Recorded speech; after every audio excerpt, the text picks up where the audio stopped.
students, today we are reading chapter 1, ninth class, Science Matter in Our Surroundings.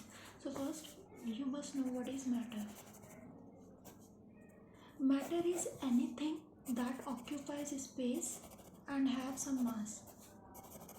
जो भी हमारे आस पास surroundings में है वो सब कुछ मैटर है.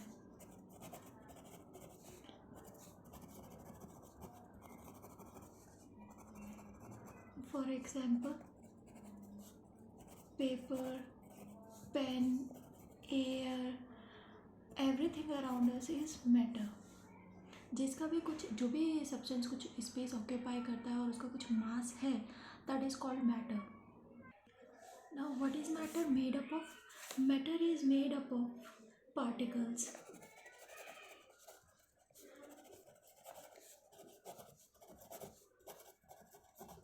What is the nature of particles? Nature of these particles are they are very tiny, very small in size that cannot be seen with naked eyes.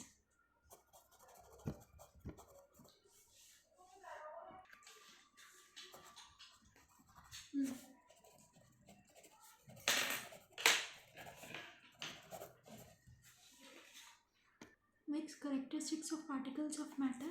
पहली चीज, particles of matter have space between them. इनके बीच में space होता है. ये एक activity से आप समझ सकते हो कि अगर आप पानी में सॉल्ट डालोगे और पानी का लेवल चेक करोगे तो सॉल्ट डालने पर पानी का लेवल नहीं इंक्रीज़ होता. दिस मीन्स कि वाटर के जो पार्टिकल्स थे उन्हीं के बीच में कुछ स्पेस था जिसमें सॉल्ट के पार्टिकल्स मिक्स हो गए हैं. दूसरी चीज़, they are continuously moving.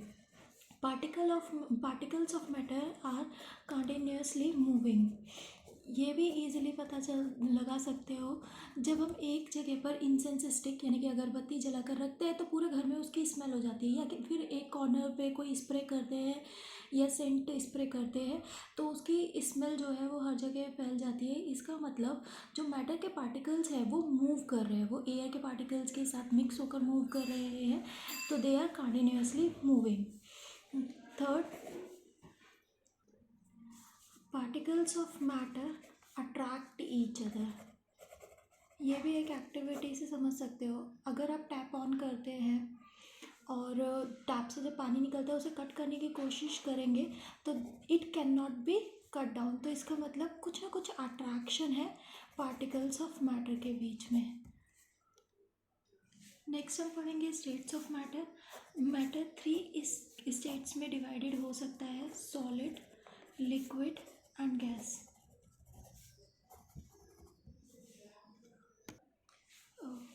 तो 3 properties of states of matter है: सॉलिड, लिक्विड एंड गैस. इसमें डिफरेंसेस शॉर्ट में पढ़ लेते हैं. सॉलिड्स रिजिड होते हैं एंड इनकम्प्रेसिबल होते हैं. लिक्विड्स कंप्रेसिबल होते हैं, दे आर नॉट रिजिड और कंप्रेसिबल होते हैं. गैसेस हाईली कंप्रेसिबल होते हैं.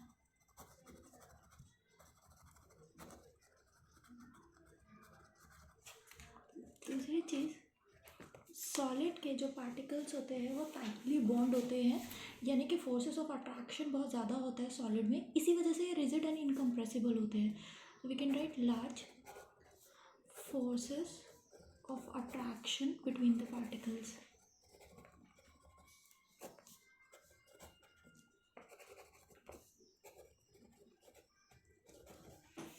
इसमें intermediate forces of attraction between the particles.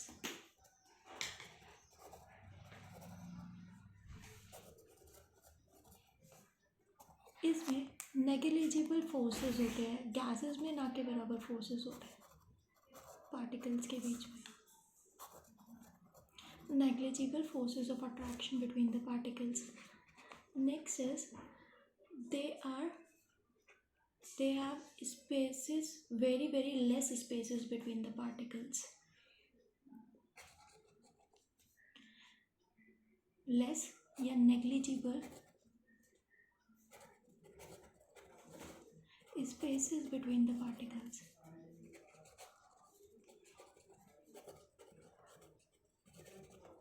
इसीलिए सॉलिड रिजिड और इनकम्प्रेसिबल होते हैं। सॉलिड के पार्टिकल्स के बीच में स्पेसेस बहुत कम होता है, जिसकी वजह से वो टाइटली बाउंड होते हैं।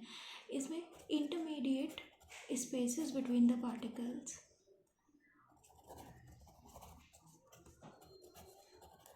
एंड गैसेस में स्पेसेस बहुत ज़्यादा होते हैं, large spaces between the particles. Large spaces होने की वजह से गैसेस जो है वो दूर दूर होते हैं, और यही रीज़न है कि वो हाईली कंप्रेसिबल भी होती है। सॉलिड्स की फिक्स्ड शेप एंड वॉल्यूम होती है। फिक्स्ड या डेफिनाइट बोल सकते हैं, ये इजीली ऑब्जर्वेबल है। जितने भी सॉलिड्स होते हैं उन सब की फिक्स शेप फिक्स वॉल्यूम होती है। इनकी फिक्स शेप नहीं होती बट फिक्स्ड वॉल्यूम होती है। Liquid have fixed shape volume but no fixed.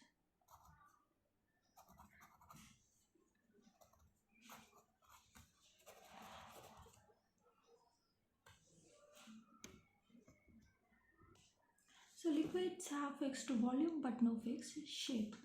Gases में neither fixed volume nor fixed shape. Solids का melting point boiling point high होता है।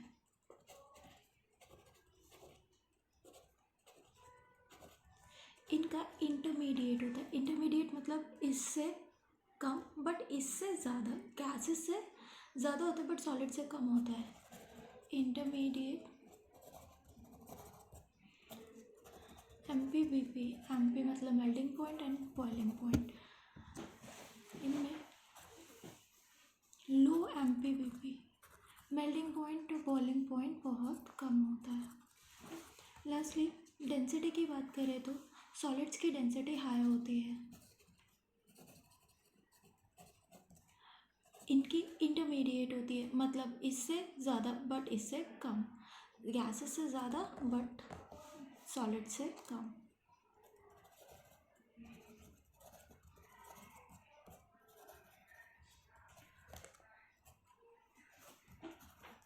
अभी यहाँ पे डेंसिटी की बात हुई है तो I would like to ask you what is density. So what is density? Density is ratio of mass of a substance to its volume.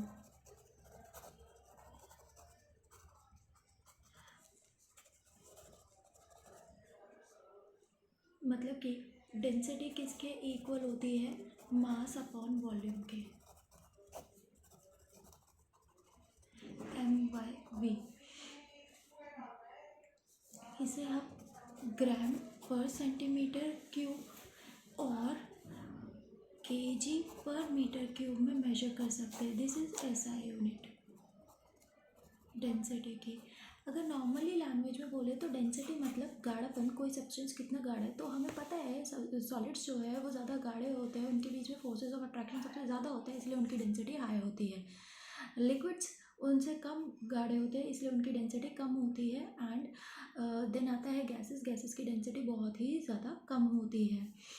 They are light, क्योंकि मास उनका कम होता है, तो मास अपॉन वॉल्यूम और वॉल्यूम ज़्यादा होती है, इसलिए डेंसिटी गैसेस की कम होती है। Next we talk about diffusion. Diffusion is the process of intermixing of two different particles of matter by its own. For example, अगर हम एक ग्लास ले full of water, tumbler full of water, अगर हम उसमें एक ड्रॉप ऑफ इंक डालते हैं तो हम कुछ देर बाद क्या ऑब्जर्व करेंगे कि वो जो इंक है वो पूरे के पूरे वाटर में मिल चुकी होगी अच्छे से, थॉरोली, विदाउट एक्सटर्नल फोर्स। हमने कुछ नहीं उसे मिक्स करने के लिए लगाया, हमने बस उसे लेफ्ट कर दिया अनडिस्टर्ब। जो वो ये जो एग्जांपल है वो डिफ्यूजन का है। या फिर हम एक और एग्जांपल देख सकते हैं, एक कॉर्नर ऑफ रूम में हम क्या करें, हम कोई सेंट स्पार्कल करते हैं, छिड़क देते हैं, तो हम कुछ टाइम बाद नोटिस करेंगे कि पूरे रूम में उस सेंट की स्मेल हो जाएगी। तो this is due to the process of diffusion. This is the process by which two different particles intermix with each other. So diffusion is the process uh, in which intermixing of two different particles of matter takes place. Intermixing of two different particles of matter by its own, अपने आप ही. This is known as diffusion. Next चीज़ आती है, can matter change its state. क्या matter अपनी state एक दूसरे में चेंज कर सकता है? तो yes, state of matter is changeable. Matter जो है वो एक फॉर्म से दूसरे फॉर्म में चेंज हो जाता है. फॉर एग्जांपल, आइस में से हम क्या बना सकते हैं? वाटर बना सकते हैं. एंड देन वाटर से हम इसे फर्दर किस में? वेपर्स में कन्वर्ट कर सकते हैं. मतलब हमने सॉलिड से लिक्विड बना दिया, लिक्विड से देन गैस बना दिया. सो ये एग्जाम्पल हमें शो करता है कि मैटर की जो स्टेट्स है, सॉलिड, लिक्विड एंड गैस, ये इंटरचेंजेबल है. अब मैटर अपनी स्टेट जो है वो दो वजह से चेंज कर सकता है. या तो हम टेम्परेचर उस पर अप्लाई करें या फिर प्रेशर अप्लाई करें. तो ड्यू टू टेम्परेचर मैटर कैसे अपनी स्टेट चेंज कर सकता है वो हम पहले पढ़ते हैं. अगर हम किसी सॉलिड को हीट करें, ये होता है हीट का सिंबल. अगर हम सॉलिड को हीट करें तो वो किस में कन्वर्ट हो जाता है? लिक्विड में. इस प्रोसेस को क्या बोला जाता है? This process is known as fusion या मेल्टिंग. ठीक है, तो दिस इज मेल्टिंग और फ्यूजन. पूरी डेफिनेशन में बताती हूँ. When a solid convert into liquid at its melting point at atmospheric pressure, on heating it is known as melting or fusion. Okay, melting is the process in which a solid is converted into liquid at its melting point at atmospheric pressure. Short में बोल सकते हैं solid का liquid में convert होना, ये that means solid converted into liquid is known as melting. Liquid को हम फर्दर हीट करके किस में कन्वर्ट कर सकते हैं? गैस में कन्वर्ट कर सकते हैं. लिक्विड को जब हम हीट करके गैस में कन्वर्ट करते हैं, इस प्रोसेस को बोला जाता है बॉइलिंग और वेपराइजेशन. इसके भी दो नाम हैं. So vaporization or boiling is the process in which a liquid is converted into gas at its boiling point at atmospheric pressure. जब हमने प्रेशर कुछ एक्स्ट्रा नहीं लगाया है तो ये प्रोसेस बॉइलिंग का टेक्स प्लेस होता है. एक और प्रोसेस होता है जिसमें हम सॉलिड को डायरेक्टली गैस में या गैस को डायरेक्टली सॉलिड में कन्वर्ट कर सकते हैं. That is known as sublimation. But उससे पहले गैस को हम कूल करके कूलिंग करेंगे, यानी कि टेम्परेचर रिड्यूस करेंगे, तो उसे हम कन्वर्ट कर सकते हैं लिक्विड में. फर्दर गैस को हम कूल करके लिक्विड में कन्वर्ट कर सकते हैं. इस प्रोसेस को क्या बोलते हैं? कंडेंसेशन. ठीक है, condensation is a process in which gas can be converted into liquid. Liquid को हम कूल करके फर्दर सॉलिड में कन्वर्ट कर सकते हैं. This process is known as freezing. Okay, solid को हम हीट करके लिक्विड में कन्वर्ट कर सकते हैं, लिक्विड को हीट करके गैस में कन्वर्ट कर सकते हैं. इसके एग्जांपल्स बहुत ही आप इजीली देख सकते हो. अगर आइस लो से हीट करो तो वो लिक्विड में कन्वर्ट हो जाएगी. फिर वाटर को अगर हम हीट करते हैं एक टेम्परेचर तक, 100 डिग्री सेल्सियस तक, मेल्टिंग पॉइंट तक, तो वो गैस में कन्वर्ट हो सकता है. गैस को अगर आपने कुछ बहुत इजीली ये ऑब्जर्वेबल है, अगर आप कोई भी वेसल लेते हैं जिसमें वाटर हीटेड है और उसे ऊपर से किसी भी और वेसल से यानी कि प्लेट से ढक देते हैं, तो ऊपर नोटिस करेंगे कुछ ड्रॉप्स ऑफ वाटर ऑब्जर्व होता है. तो this is due to condensation. तो वापस से जो वाटर वेपर्स थे वो लिक्विड में कन्वर्ट हो गए, वाटर में कन्वर्ट हो गए. लिक्विड को सॉलिड में कन्वर्ट किया जा सकता है. वाटर को फ्रीज़र में रख दीजिए तो कुछ देर बाद आप ऑब्जर्व करेंगे कि वो आइस बन गया. तो इस प्रोसेस को बोलते हैं फ्रीजिंग. सॉलिड को डायरेक्टली गैस में कन्वर्ट करना या फिर गैस को डायरेक्टली सॉलिड में कन्वर्ट करना, इस प्रोसेस को बोलते हैं sublimation. So sublimation is the process in which gas can be converted into solid or solid can be converted into gas without being liquid. This process is known as sublimation. इसका example है ammonium chloride. उसे heat करते हैं तो वो directly solid से gas में convert हो सकता है. ड्राई आइस भी इसका एग्जाम्पल है. नेफ्थलीन बॉल्स, अगर हम नेफ्थलीन बॉल्स को जो कपूर भी बोलते हैं हिंदी में, उन्हें हम जो कीड़े मारने के लिए यूज़ होते हैं, अगर हम रखते हैं कपड़ों में तो थोड़े टाइम बाद ऑब्जर्व करेंगे वो डिसअपेयर हो जाते हैं bye its own. This means वो किस में कन्वर्ट हो गए हैं, गैसेस में कन्वर्ट हो गए. This is sublimation. तो next melting point. Melting point क्या होता है? The temperature at which a solid melts to a liquid at atmospheric pressure. मतलब हमने प्रेशर कुछ नहीं अप्लाई किया तो उस टेम्परेचर पे जिस पे सॉलिड मेल्ट हो जाएगा और लिक्विड में कन्वर्ट हो जाएगा उसे हम एटमॉस्फेरिक प्रेशर बोलेंगे. इसी तरह से बॉइलिंग पॉइंट. बॉइलिंग पॉइंट होता है द टेम्परेचर एट विच, ऐसा टेम्परेचर जिस पर एक liquid converts into vapour. Vapours में चेंज होता है, वेपर्स में चेंज होना स्टार्ट हो जाता है एट एटमॉस्फेरिक प्रेशर. प्रेशर के बिना इंक्रीज किए.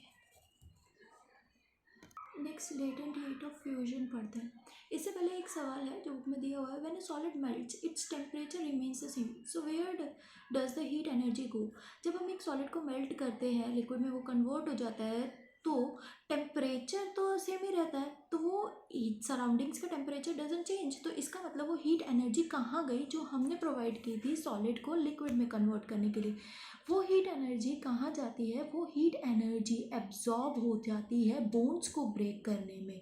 ठीक है, जब हम सॉलिड से लिक्विड में कन्वर्ट करेंगे तो सॉलिड के बीच के बोन्स ज़्यादा स्ट्रॉन्ग है एज़ कम्पेयर टू लिक्विड. तो जो बॉन्ड्स हैं उन्हें ब्रेक करने के लिए जो है हमने हीट एनर्जी प्रोवाइड करी है, वो हीट को हम बोलते हैं latent heat of fusion.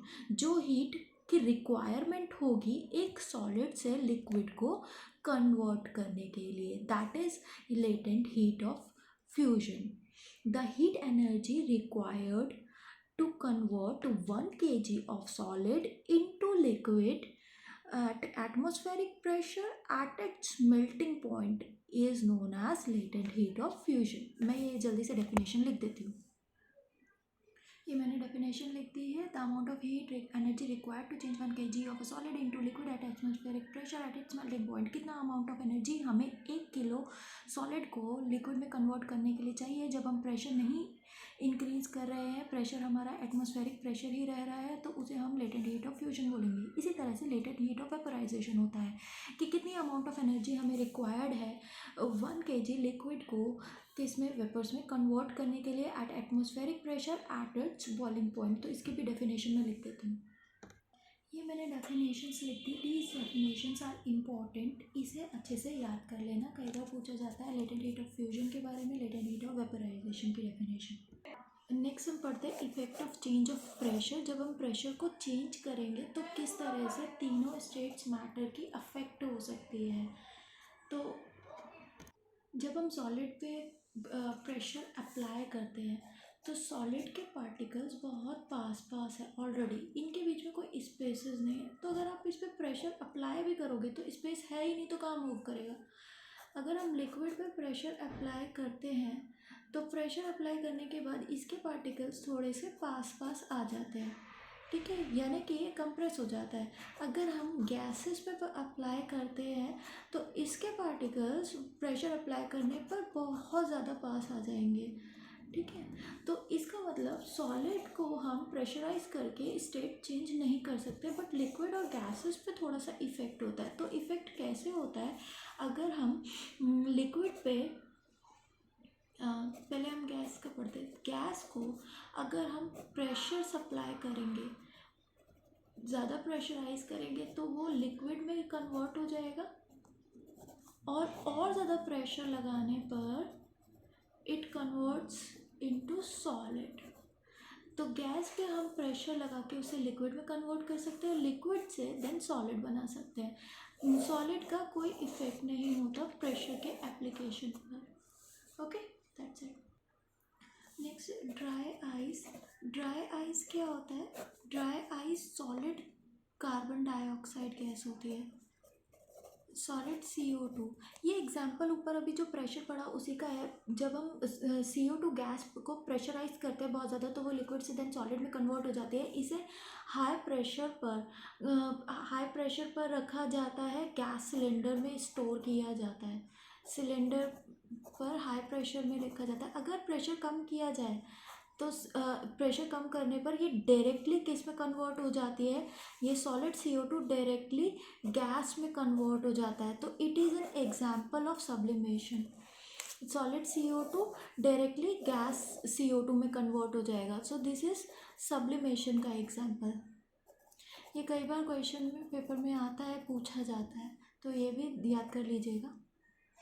Evaporation क्या होता है? Evaporation is the process in which a liquid converts into vapours. अच्छा, अब पूछा जाता है कि वेपराइजेशन और इवेपोरेशन में क्या डिफरेंस है। अगर इवेपोरेशन में भी लिक्विड गैस में कन्वर्ट हो रहा है, वेपराइजेशन में भी लिक्विड गैस में कन्वर्ट हो रहा है, तो what is difference between evaporation and vaporization? देखिए, वेपराइजेशन में लिक्विड जो है वो गैस में यानी कि वेपर्स में कन्वर्ट होता है bye its own below it's boiling point. Liquid, the process in which liquid converts into vapors at a temperature below its boiling point।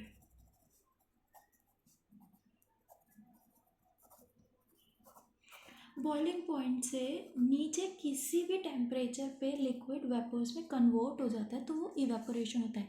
जबकि वेपराइजेशन में liquid converts into vapours at its boiling point. ठीक है, जैसे कि water को हमने फैला दिया छत पे, बहुत इजीली एग्जांपल है, या कहीं पर भी हमने वाटर को रखा है, थोड़े टाइम बाद हम ऑब्जर्व करेंगे कि वहाँ उस वेसल में वाटर नहीं है, वाटर जो है वो खुद ब खुद डिसअपेयर हो गया, तो that is evaporation. Okay, but अगर हमने वाटर का वेसल लिया है और उसे हम गैस स्टोव पे या किसी भी उस पे हीट प्रोवाइड करके क्या कर रहे हैं, बॉईल कर रहे हैं, हमने बॉइलिंग पॉइंट तक उसे पहुंचाया, देन वो वेपर्स में कन्वर्ट हुआ है, तो that is vaporization. Clear what is difference between evaporation and vaporization? Okay, next, factor affecting evaporation. तो ऐसे 4 फैक्टर्स हैं जिनकी वजह से इवेपोरेशन अफेक्ट होता है। इवेपोरेशन अफेक्ट होना मतलब इंक्रीज हो जाना रेट ऑफ इवेपोरेशन, कि कितनी जल्दी इवेपोरेट होगा कोई सब्सटेंस, या डिक्रीज हो जाना। तो पहला फैक्टर है इंक्रीज ऑफ सरफेस एरिया। मैं शॉर्ट में लिख रही हूँ, increase of surface area. Surface area अगर हम इंक्रीज़ कर दें तो रेट ऑफ इवेपोरेशन हमेशा इंक्रीज़ हो जाता है। फॉर एग्ज़ाम्पल, आपने क्लोथ्स जो है वो वॉश की है, अगर आप उसे ऐसे ही रख देंगे, मतलब निचोड़ के वहीं पर रख देंगे, तो it will not dry very quickly, नहीं ड्राई होंगे। जबकि हम अगर उसे छत पे सुखा देते हैं फैलाकर, तो वो जल्दी ड्राई हो जाते हैं। दिस मीन्स अगर हमने क्या किया है, जो क्लोथ्स हैं हमारे, उनका सरफेस एरिया इंक्रीज़ कर दिया, तो रेट ऑफ इवेपोरेशन भी इंक्रीज़ हो गया है। तो increase of surface area increases rate of evaporation. एक और एग्जांपल है, अगर कहीं पे पानी स्टोर हो रखा है तो हम क्या करते हैं, उसे फैला देते हैं एरिया में। पूरा फैला देने से क्या होता है, इंक्रीज हो जाता है रेट ऑफ इवेपोरेशन। दूसरी चीज़, इंक्रीज ऑफ टेम्परेचर। ये भी बहुत इजीली सराउंडिंग्स में ऑब्जर्वेबल है। अब देखो, हमारे कपड़े जो हैं वो गर्मियों में बहुत जल्दी सूख जाते हैं, सर्दियों में सूखने में टाइम लगता है। तो सिंपल सा एग्जांपल है कि टेम्परेचर इंक्रीज़ करने की वजह से रेट ऑफ इवेपोरेशन इंक्रीज़ हो जाता है। ठीक है, तो जितना ज़्यादा गर्मी होगी उतनी जल्दी क्या होता है कि पानी जो कहीं पर भी है वो सूख जाता है, उड़ जाता है भाप बन के, इवेपोरेशन का रेट इंक्रीज़ हो जाता है। इसके बहुत सारे एग्जांपल हम डेली लाइफ में बहुत इजीली ऑब्जर्व कर सकते हैं। Third, increase of wind speed.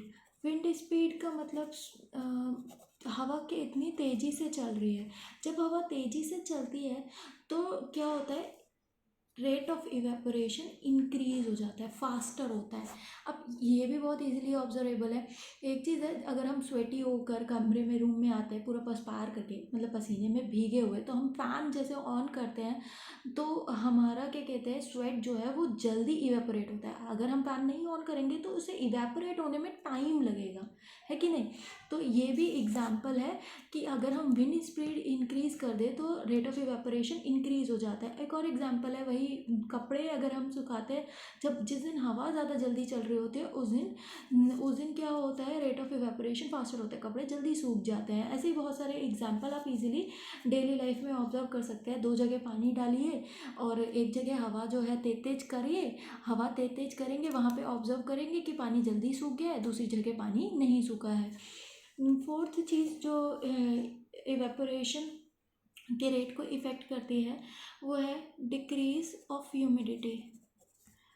अगर ह्यूमिडिटी ज़्यादा होगी तो रेट ऑफ इवेपोरेशन कम होगा। जिस दिन हवा में नमी होती है वो टाइम पर हमें खुद ही स्वेटी स्वेटी फील होता है, हमारे स्किन पर भी, कपड़े भी उस टाइम देर से सूखेंगे।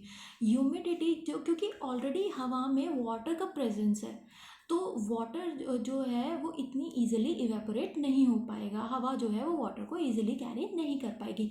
इसलिए अगर ह्यूमिडिटी डिक्रीज होगी, कम होगी जितनी ह्यूमिडिटी, उतना ही रेट ऑफ इवेपोरेशन ज़्यादा होगा, मतलब उतनी जल्दी पानी उड़ जाएगा, इवेपोरेशन फास्टर होगा। ओके, ये चारों इफ़ेक्ट्स याद रखिएगा। Next, how does evaporation cause cooling. Evaporation की वजह से कूलिंग कैसे होती है, कैसे इवेपोरेशन कूलिंग करता है। फॉर एग्जांपल, आप पर्सपायर होकर आए, पसीने में घर पे आए हैं, आप फ़ैन ऑन करते हैं, तो जब हम पसीने में होते हैं और जब हमारा स्वेट इवेपोरेट होता है तो उस वक्त ज़्यादा कूल फील होता है। एक और एग्जांपल है, हम पाम पे क्या ले सकते हैं, थोड़ा सा इथेनॉल डाल सकते हैं, या फिर जो नेल पॉलिश रिमूवर होता है वो पुट करके देखते हैं, तो वो जब इवेपोरेट होता है तो हमें कूल फील होता है। तो ये कूलिंग जो इफेक्ट है वो कहाँ से आता है, देखिए अभी हमने इससे पहले पढ़ा, वेपराइजेशन के वक्त ही लेटेंट हीट ऑफ वेपराइजेशन चाहिए होता है। हाँ, उसी की वजह से क्या होता है, वेपर्स जो है वो कन्वर्ट हो पाते हैं, लिक्विड्स वेपर्स में कन्वर्ट हो पाता है। ठीक है, तो इवेपोरेशन के टाइम पर भी कुछ एनर्जी तो चाहिए कि जिससे लिक्विड जो है वो वेपर्स में कन्वर्ट हो सके। वो हीट एनर्जी कहाँ से मिलती है, सराउंडिंग से या हमारी बॉडी से मिल जाती है, जो भी आसपास की सराउंडिंग है, इसकी वजह से इवेपोरेशन कॉलिंग को कॉज करता है। जो पार्टिकल्स हैं, the particles of liquid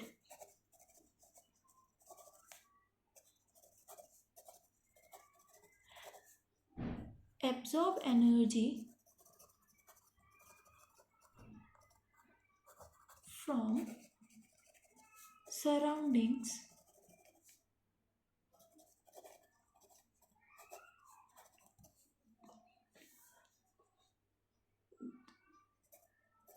to cause cooling। जो पार्टिकल्स है वो आसपास से, सराउंडिंग से एनर्जी ले लेते हैं, जो एनर्जी की ज़रूरत होती है एक लिक्विड को वेपर्स में कन्वर्ट होने के लिए, वो आसपास की सराउंडिंग से वो हीट एनर्जी ले लेते हैं। इसकी वजह से इवेपोरेशन कॉलिंग कॉज करता है। इसकी वजह से क्या कहते हैं, इवेपोरेशन में क्या होता है, इवेपोरेशन के जो रेट है वो फास्ट होगा, जितनी ज़्यादा एनर्जी मिल जाएगी और उतनी ही ज़्यादा कूलिंग जो है वो ऑब्जर्व होगी। तो चैप्टर यहाँ पे ऑलमोस्ट कंप्लीट होता है। एक क्वेश्चन है, why should we wear cotton clothes in summer. Cotton clothes हमें क्यों पहनने चाहिए समर में, वो इस वजह से क्योंकि जो कॉटन है वो इजीली पर्सपिरेशन यानी कि स्वेट को इजीली एब्जॉर्ब करता है, उसकी वजह से सरफेस एरिया इंक्रीज़ होता है, जिसकी वजह से इवेपोरेशन का रेट फास्टर होगा। एक और चीज़ है, why do we see water droplets on the outer surface of glass containing ice cold water. अगर हमने एक ग्लास में वाटर लिया है तो हम उस ग्लास के आउटर सरफेस पे ऑब्जर्व करते हैं कि कुछ ड्रॉपलेट्स जो है वो हो गए हैं, ठीक है। तो वो किस वजह से होते हैं, वो कंडेंसेशन की वजह से होते हैं, क्योंकि जो ग्लास है उसके आसपास का एरिया हीट अप है और ग्लास के अंदर कोल्ड है। तो जो आसपास के एयर है उसमें जो वाटर ड्रॉपलेट्स प्रेजेंट है, मॉइस्चर प्रेजेंट है, वो उस ग्लास टम्बलर से टकराएगा और वो कंडेंसेशन हो जाएगा उसका। ओके, तो यहाँ पे ये चैप्टर कंप्लीट होता है। इसके क्वेश्चंस कीजिए, कुछ जो भी डाउट्स है वो मुझसे कमेंट्स में पूछ सकते हैं। ओके, लव यू ऑल और पढ़ते रहिए। Bye, thanks for watching.